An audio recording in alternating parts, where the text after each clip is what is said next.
কথা স্যার বলছি, এক কাপ চা কিন্তু খান, কোনোভাবে না কোনো ভালো ব্যবস্থা লাগবে। করতে পারতেছি না। ওহ, আপনাকে কত করে বলছি যে চা খাবো না।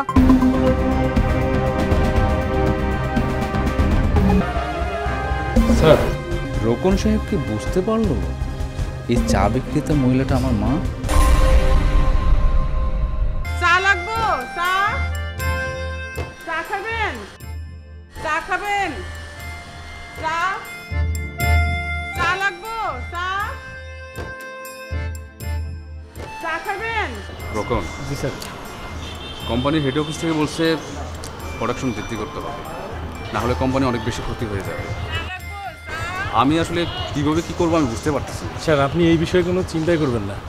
এদিকে কোম্পানি চাপ পরে খাবো, এখন জানতো আমরা একটু কথা বলতেছি দ্রুত।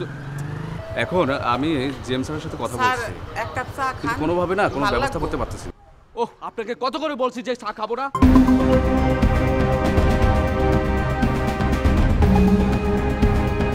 আপনাকে বারবার বলতেছি ডিস্টার্ব করবেন না, তারপর কেন ডিস্টার্ব করতেছেন?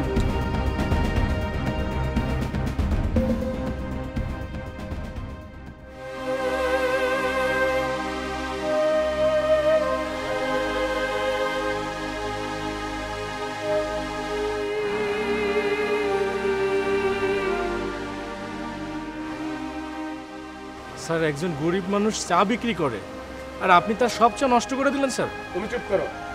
তোমার চায়ের ফ্লাক্সে কত টাকা চা ছিল? কেন স্যার? এই নাও, তোমার চায়ের দাম দিয়ে দিলাম। দাঁড়ান স্যার, এটাকে আপনি নিয়ে যান। আপনার চায়ের দাম দেওয়া লাগবে না, এই টাকা একদিন আপনার খুব কামে লাগবে, রেখে দেন।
স্যার, ওই মহিলাটা আপনার সাথে এভাবে কথা বলল, আপনি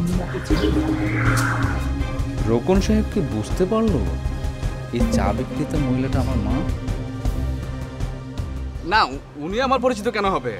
চলো আমরা অফিসে গিয়ে কথা বলি, কাজ আছে অনেক, চলো।